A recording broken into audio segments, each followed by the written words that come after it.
할렐루야. 오늘도 일상을 치열하게 살아가느라 너무 수고 많으셨습니다. 피곤한 몸을 이끌고 이곳에 모인 모든 성도님들 위해 하나님의 은혜와 사랑이 함께 하시기를 축복합니다. 우리가 새해를 맞이한 지 벌써 10일이나 지났습니다. 짧은 시간이 아니죠. 10일이나 지났습니다. 그럼 올해 며칠 남았을까요? 한번 계산해 보세요. 며칠 남았습니까? 300 며칠요? 355일이 아니라고 합니다. 제가 인터넷을 찾아봤는데요. 올해는 다른 해에 비해서 하루가 더 많다는 윤년이라고 합니다. 윤년. 그래서 올해 남은 날은 356일이 남았습니다. 앞뒤 잡으로 인사하겠습니다. 올해도 아직 많이 남았습니다. 힘냅시다. 지난주에 제가 새해를 맞이할 때 많은 사람들이 하는 것이 있다라고 이야기를 해드렸는데요. 그것 말고 또 사람들이 하는 것 중에 많은 사람들이 접하는 것이 있습니다. 여기에 모인 여러분들도 아마 한 번쯤 그것을 보았을 거라고 여겨지는데요. 우리 한번 사진을 보시면요. 연말이 되면 항상 내년도 공휴일이 어떻게 되는지 살펴봅니다.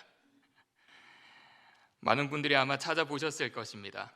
감사하게도 매년 연말이 되면 정리를 이렇게 잘 해서 인터넷에 올려주는 사람들이 있습니다. 내년 공휴일을 한번 보시면요. 2월 달에 뭐가 있죠? 설날이 있죠. 3월 달에 뭐가 있습니까? 3.1절.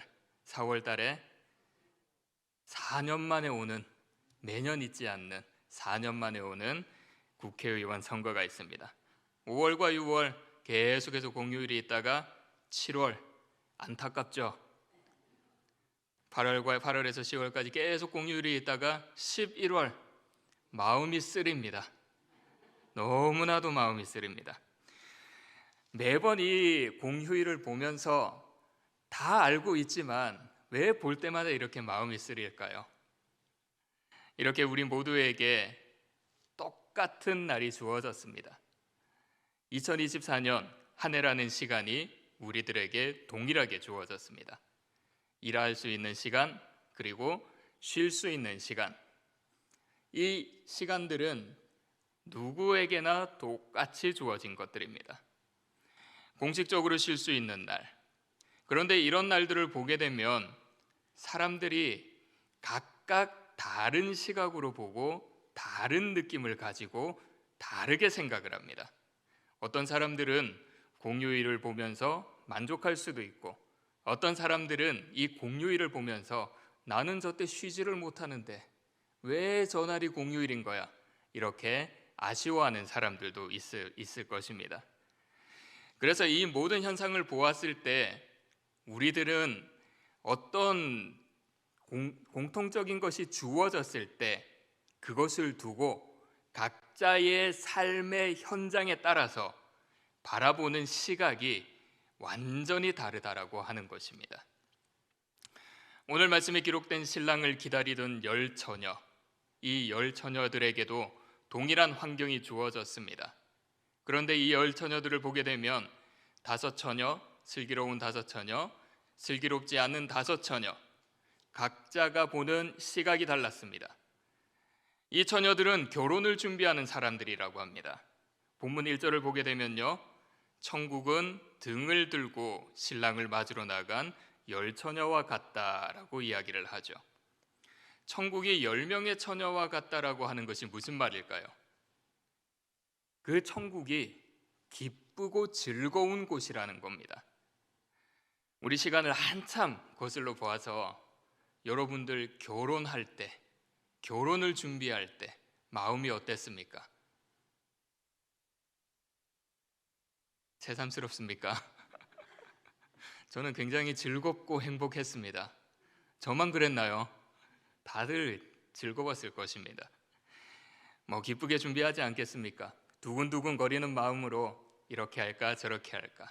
상견례를 끝나고 난 뒤에 그 마음 속에는 기쁨이 넘치고 행복감이 굉장히 넘쳐났을 것입니다. 그래서 둘이 머리를 맞대어 가면서 이렇게 할까? 이 집을 이렇게 꾸며볼까? TV는 어떤 걸로 살까? 어떻게 모든 것들을 준비해 볼까? 여러 가지 계획을 세우죠. 결혼식장은 어디에서 해야 되는지, 누구를 초대해야 되는지, 신혼여행은 어디로 갈지, 여러 가지 행복감을 가지고 계획을 짜게 됩니다. 천국이 이와 같다라는 거예요. 신랑을 기다리는 그 10명의 처녀들, 잔치를 준비하는 그 10명의 처녀들의 마음속에 이 잔치를 준비하면서 느꼈던 그러한 기쁨, 그러한 즐거움이 천국 안에서 누릴 수 있는 기쁨과 즐거움이라고 하는 것이었습니다. 그런데 오늘 말씀을 잘 보면 이 두 부류의 여인들에게 똑같은 환경이 주어졌다라는 것을 우리는 알 수 있습니다.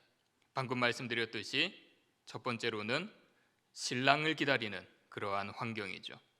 본문 1절을 보시면요, 우리 함께 본문 1절을 읽어보겠습니다. 시작. 그때 천국은 마치 등을 들고 신랑을 맞으러 나간 10처녀와 같다리니. 10처녀, 슬기로운 처녀, 슬기롭지 않는 처녀들, 두 무리들이 똑같은 상황을 접하게 됩니다.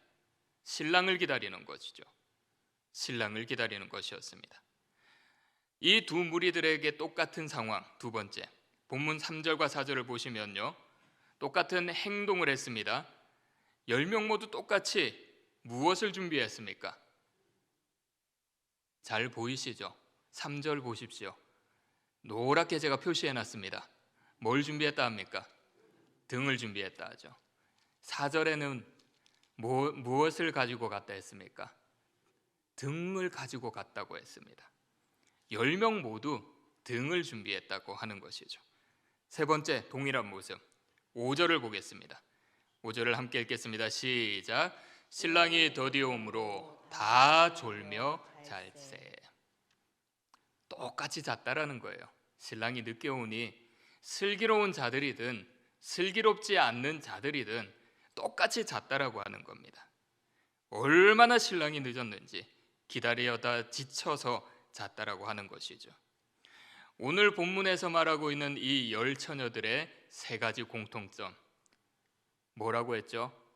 우리 함께 다시 읽어볼까요? 따라하시기를 바랍니다. 첫 번째, 신랑을 맞이했다. 두 번째, 등불을 준비했다. 세 번째, 다 졸았다. 오늘 이 시간 졸지 않는 은혜가 임하시기를 원합니다. 사랑하는 여러분, 이와 마찬가지로 이 10처녀들에게 동일하게 환경이 주어졌듯이 하나님께서는 우리들에게 똑같은 환경을 주십니다. 하나님의 몸된 교회, 누구나 이곳에 와서 예배를 드리죠.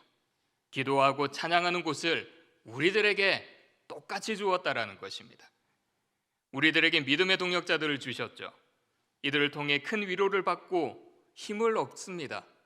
여러 가지 이야기를 나누면서 너에게 그러한 일이 있었으면 하나님께서 분명히 은혜를 베풀어 주실 것이다라는 그런 신앙의 대화를 통하여 큰 은혜를 받게 되죠.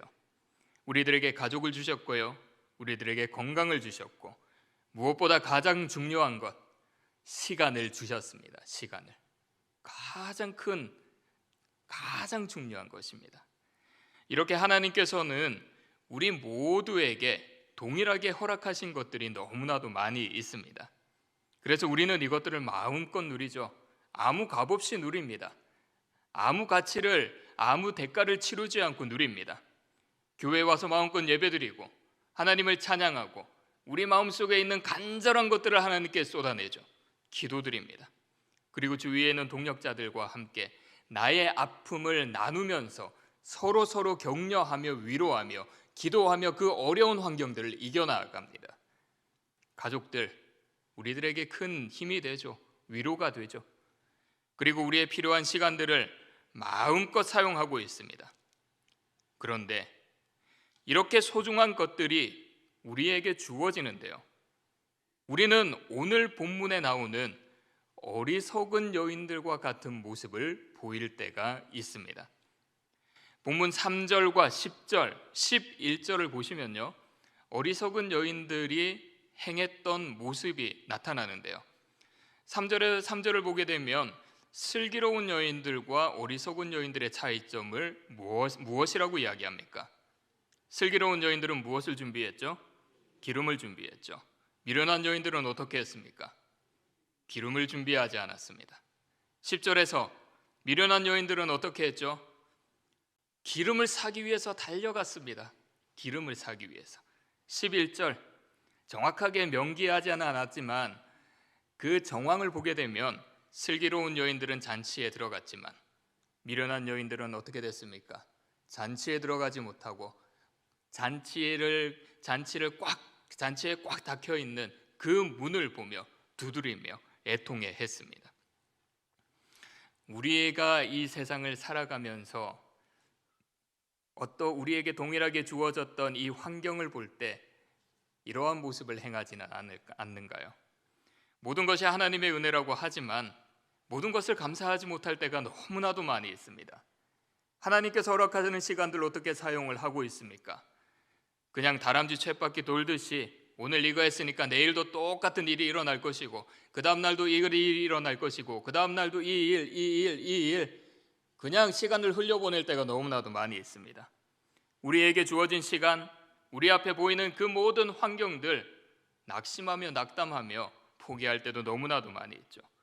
하나님의 은혜로 생각하지 못하고 살아갈 때가 너무나도 많이 있습니다.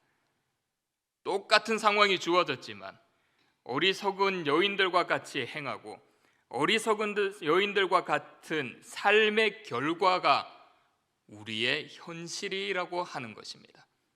참 불편한 말이지만 어쩔 수 없습니다. 우리의 모습 가운데 이러한 모습이 나타난다라고 하는 것이죠. 그렇다면 왜 우리 가운데 미련한 여인들과 같은 모습이 나타나는 것일까요? 왜 우리의 삶 가운데? 우리 함께 본문 13절을 읽겠습니다. 시작. 그런즉 깨어 있으라. 너희는 그 날과 그 때를 알지 못하느니라. 우리 함께 앞뒤좌우로 인사하겠습니다. 늘 깨어 있읍시다. 늘 깨어 있읍시다. 여기서 말하는 깨어 있으라, 잠들지 말고 눈을 뜨고 지내라는 의미만을 가지고 있는 것이 아닙니다. 지금 이 시간 잠에서 깨어라. 지금 이 시간 눈을 감지 말고 눈을 떠라. 이런 말만 한다라는 것이 아니죠. 삶을 살아가면서 태망과 게으름으로 인해서 파괴적인 재난이 갑자기 일어나지 않도록 너의 삶을 준비하고 철저하게 너의 삶을 되돌아보아라 라는 의미를 가지고 있습니다. 어느 한때에만 깨어 있으라고 하는 것이 아닙니다. 잠깐 그 모든 것들을 준비하라고 하는 것이 아닙니다. 우리가 살아가는 동안 항상 영적으로 깨어 있고 항상 하나님을 바라보는 삶을 살아가라고 하는 것이죠.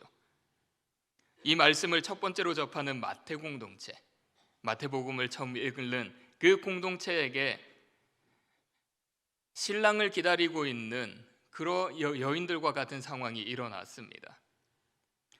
예수님의 제자들, 사도들, 예수님이 곧 있으면 다시 오실 것이다라고 이야기를 합니다. 우리의 구원자라고 이야기를 했습니다. 곧 있으면 예수님이 오실 것이라고 했죠. 하지만 많은 시간이 지나버렸습니다. 예수님은 오지 않았습니다. 우리가 물건을 주문을 하고 물건을 기다릴 때 하루라도 늦으면 어떻습니까? 애가 타지 않습니까?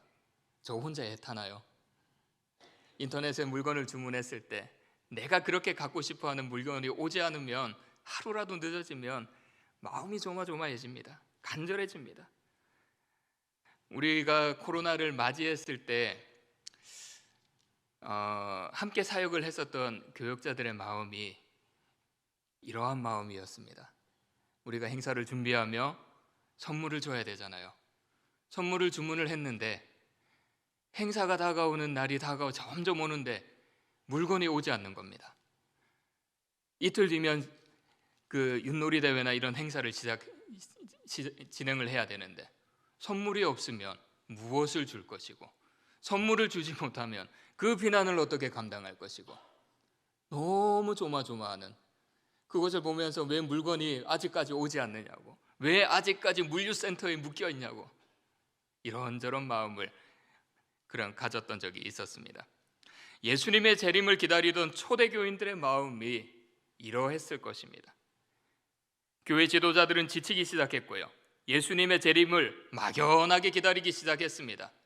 오시겠지, 언젠가는 오시겠지. 그냥 막연한 마음으로 예수님을 기다렸다라는 것이죠. 그런데 어떤 사람들은 예수님을 믿지 않았던 사람들이 생겨났던 것 같습니다. 많은 사람들은 이랬을 수도 있을 것 같습니다. 그러면 그렇지. 말도 안 되는 이야기를 내가 믿은 게 죄지. 어떻게 예수님이 다시 오시겠어?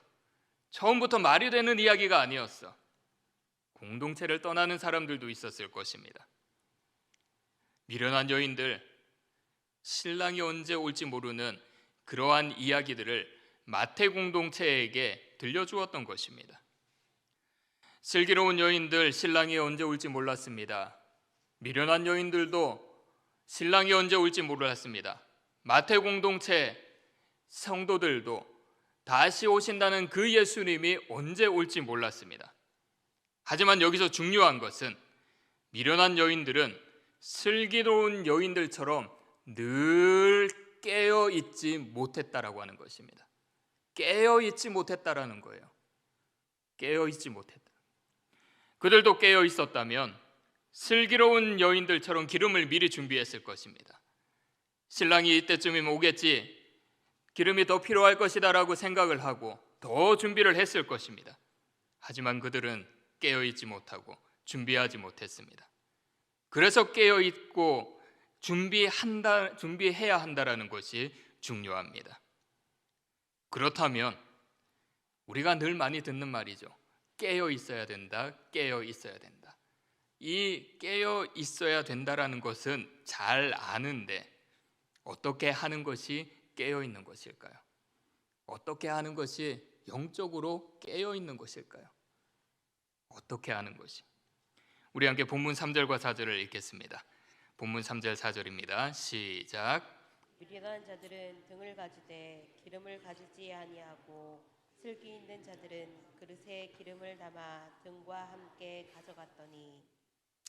이 말씀에서 우리가 주목해야 할 것은 등 그리고 기름입니다.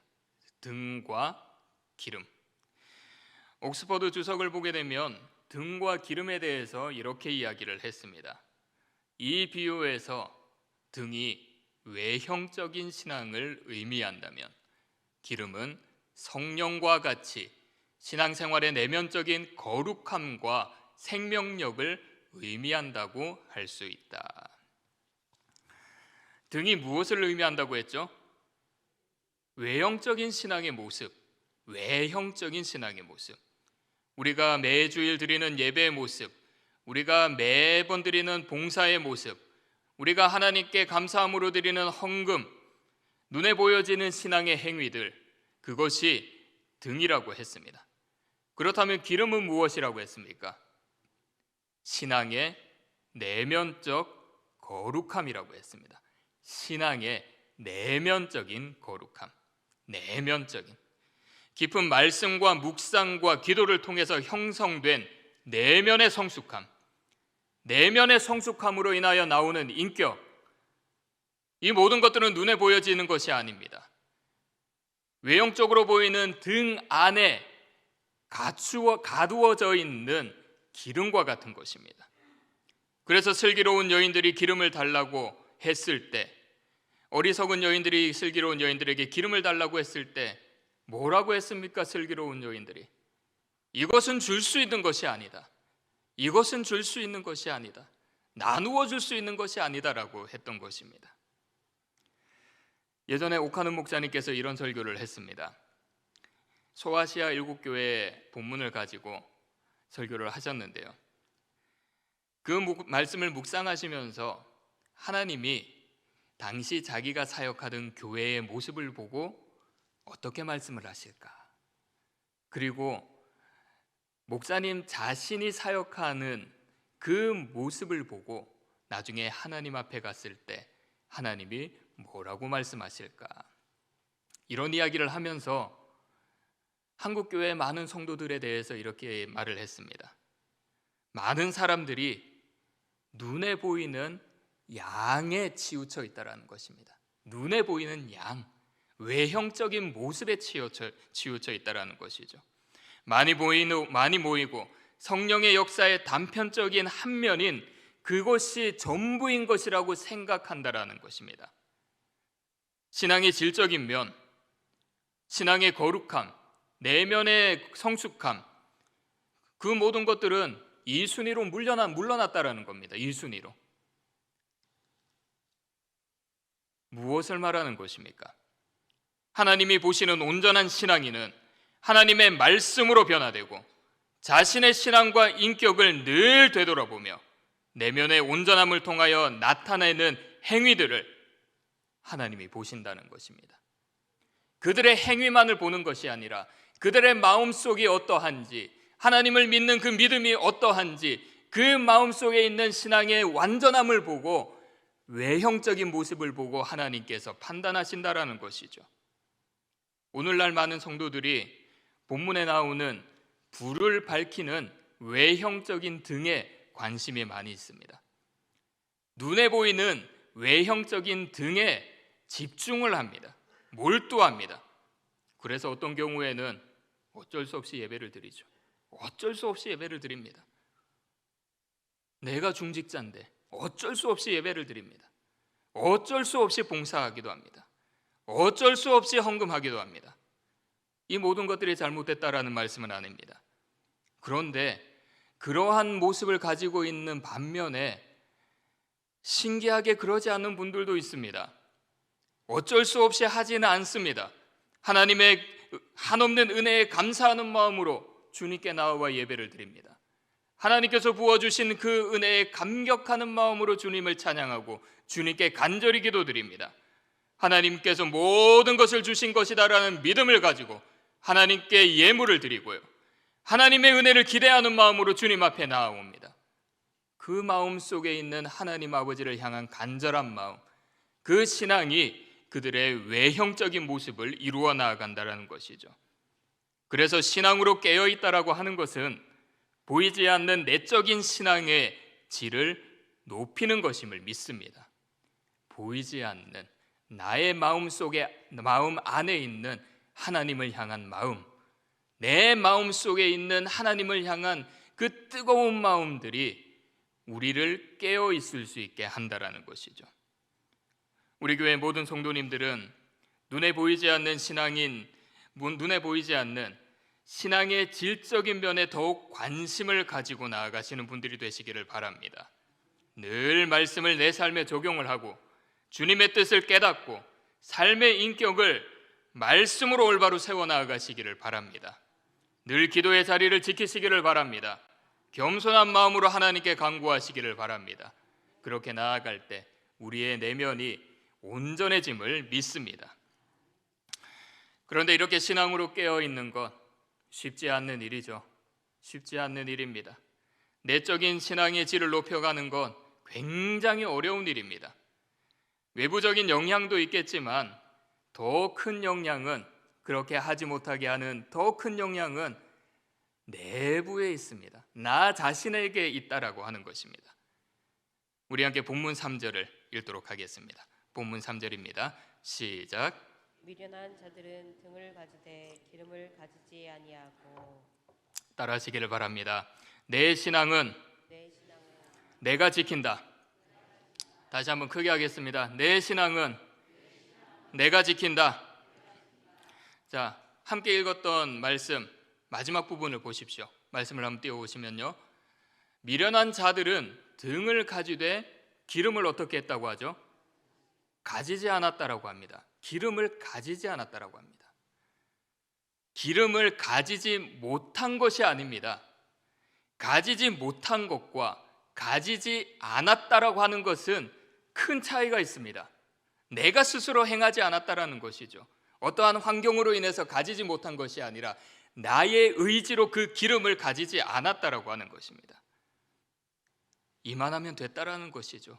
그 여인들의 마음에는 이만하면 됐다라는 것입니다. 신랑이 늦게 오면 얼마나 늦게 오겠냐며, 이 등에 담겨져 있는 기름이면 충분하다며, 여분의 기름이 없어도 된다며, 괜찮다며, 준비 안 해도 된다며, 괜찮아 그러한 마음으로 신랑을 맞이했다라고 하는 것이죠. 괜찮다라고 하는 말, 우리에게 참 큰 위로가 되는 말입니다. 괜찮아. 어제 저희 큰아들이 버스를 타고 어디를 잠깐 가야 되는 일이 있었습니다. 혼자 버스를 태워 보냈던 걸로 기억을 하는데요. 맞죠? 맞답니다. 혼자 처음으로 버스를 태워서 용상에서 교회 앞 그 우체국까지 버스를 타고 갔습니다. 눈이 막 내렸잖아요. 어제 눈이 내리니까 걱정이 되는 거예요. 또 내려야 될 곳을 못 내려가지고 한 두세 코스 가서 옥동에서 내리는 건 아닌가, 눈이 많이 쌓여 있는데 미끄러워서 넘어지는 건 아닌가, 그 덩치 큰 게 부끄러워하지 않을까, 여러 가지 걱정이 되었습니다. 그래서 전화를 했습니다. 조원아, 아빠가 태워줄까? 놀라운 대답을 했습니다. 괜찮아, 안 죽어. 괜찮아, 안 죽어. 자, 그런 말을 할 때가 되었구나. 대견하다라는 마음을 가졌습니다. 괜찮아, 안 죽어 라는 책이 있습니다.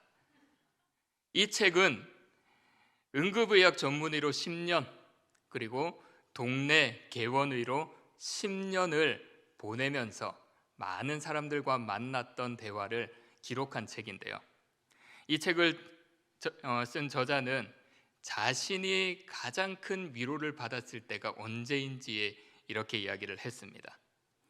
나는 한때 아프다고 말하는 사람들, 살기가 녹록하지 않다고 투정하는 사람들에게 괜찮아, 안 죽어 라는 결론을 내어주는 것이 의사로서 할 수 있는 최선의 위로라고 믿었다. 그렇게 제한된 결론 속에 스스로를 가두며 끊임없이 벽을 쌓는 동안 세상은 더욱 넓어졌고 나는 점점 좋아지는 틈에 갇혀 옴짝달싹 할 수 없게 되었다. 이런 나를 살려낸 것은 아이러니하게도 내게서 괜찮아, 안 죽어라는 소리를 듣던 사람들이다. 그들은 끊임없이 찾아와 힘들어 죽겠다는 말로 나를 흔들어 깨웠고 마침내 우리 죽지 말고 같이 살아가자라며 내 손을 잡아 일으켰다.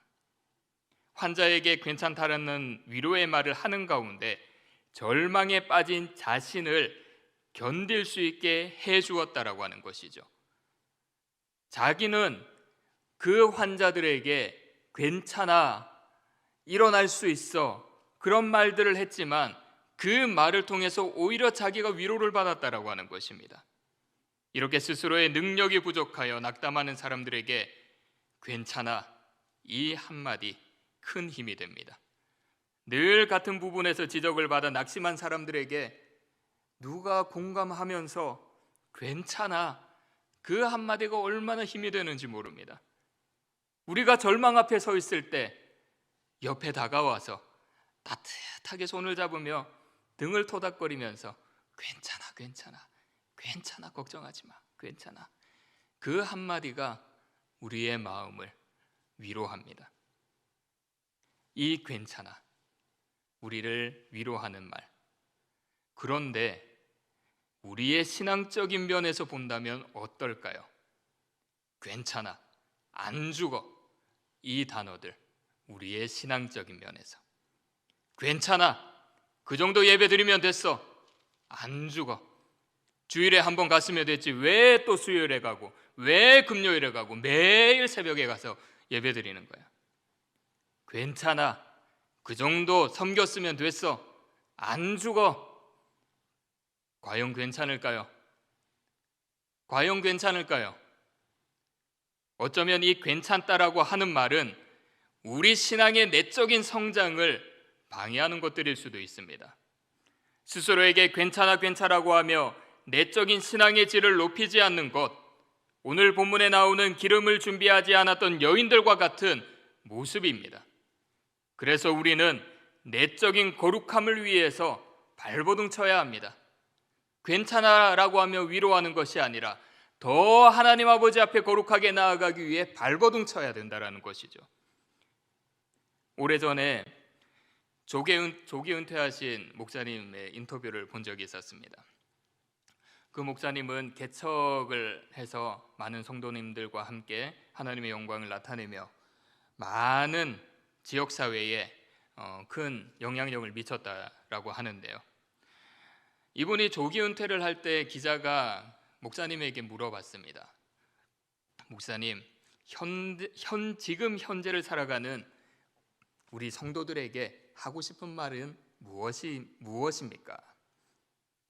목사님은 이렇게 말을 했습니다. 최선을 다하라는 것입니다. 최선을. 어떤 것에 최선을 다하라는 것입니까? 발버둥을 치라는 것입니다. 말씀을 지키기 위해, 말씀에 순종하기 위해 발버둥을 치라는 것이죠. 본인은 목회 초창기에 이렇게 애쓰지 못했다고 합니다. 말씀을 전하기는 하지만 그 말씀대로 살아가려고 발버둥 치지 못했대요. 강단에서 이웃을 사랑하라고 했지만 사랑하지 못했다고 합니다. 그들을 용서하지 못했다고 합니다. 그들을 품지 못했다고 합니다. 세월을 지나서 그 모든 일들을 생각하니 죽을 일도 아닌데 왜 그렇게 용서를 못했는지, 예수님은 나를 위해 십자가에 달려 들어가시고 나를 구원해 주셨는데 나는 왜 그들을 용서 못했는지, 그 일들이 죽일 일도 아니고 그 일들을 인해서 내 인생이 망가지는 것도 아닌데 나는 왜 그들을 품지 못했는가? 왜 하나님의 말씀대로 살아가지 못했는가? 왜 사랑하지 못했는가? 너무 후회됐다고 합니다. 그러면서 발버둥을 치라는 겁니다. 발버둥을. 하나님의 말씀을 듣고 한 귀로 듣고 한 귀로 흘려보내지 말고 그 말씀을 마음 깊숙한 곳에 새겨 넣어 하나님의 말씀대로 살아가라고 한 것이었죠. 이렇게 포기하지 않고 내적인 신앙의 질을 성장시키는 것, 하나님의 말씀에 순종하며 하나님의 말씀대로 살아가기 위해 발버둥 치는 것임을 믿습니다. 사랑하는 여러분, 우리가 발버둥을 칠 때 우리의 능력대로 안 될 때가 있지만 하나님의 능력으로는 감당할 수 있습니다. 12년간 혈루증을 앓은 여인을 보십시오. 간절한 마음으로 예수님의 옷자락을 잡았습니다. 정말 간절한 마음으로 잡았습니다. 예수님께서 은혜를 베풀어 주셨죠. 지금 당장 내 눈에 나의 신앙의 깊이가 깊어지는 것이 보이지 않아도 간절한 마음으로 신앙을 지키기 위해 발버둥을 친다면 하나님께서 우리에게 은혜 베풀어 주심을 믿습니다. 우리의 능력으로 안 되어도 하나님의 능력으로 할 수 있습니다. 하나님의 능력으로 깨어 있을 수 있습니다. 하나님의 성령의 능력으로 마지막 때를 준비하는 온전한 그리스도인이 될 수 있습니다. 우리 사랑하는 동부교회, 이와 같이 늘 깨어있는 교회가 되기를 원합니다. 우리 모든 성도님들 하나님의 말씀을 지키기 위해, 주님께 기도하기 위해 발버둥 치는 그리스도인, 깨어있는 그리스도인들이 되시기를 바랍니다. 지금 당장 아무것도 아닌 것처럼 보여도 간절한 마음으로 하루하루 살아가며 온전한 신앙인이 되기 위해서 말씀을 지키며 나아갈 때 하나님이 부르시는 그날 주님께서 우리에게 큰 칭찬을 하여 주심을 믿습니다. 올 한 해 항상 영적인 기름을 준비하는 깨어있는 신앙인이 되셔서 하나님의 놀라운 은혜를 누리시는 복된 그리스도인들이 되시기를 축복합니다. 기도하겠습니다. 사랑의 하나님, 감사합니다.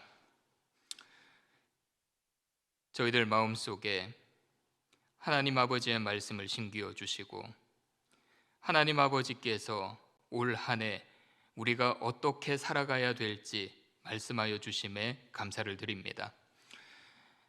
눈으로 보이는 외적인 것에 관심을 두는 것보다 하나님의 말씀으로 우리의 내면을 거룩하게 만들어 나아갈 수 있도록 은혜 베풀어 주시옵소서.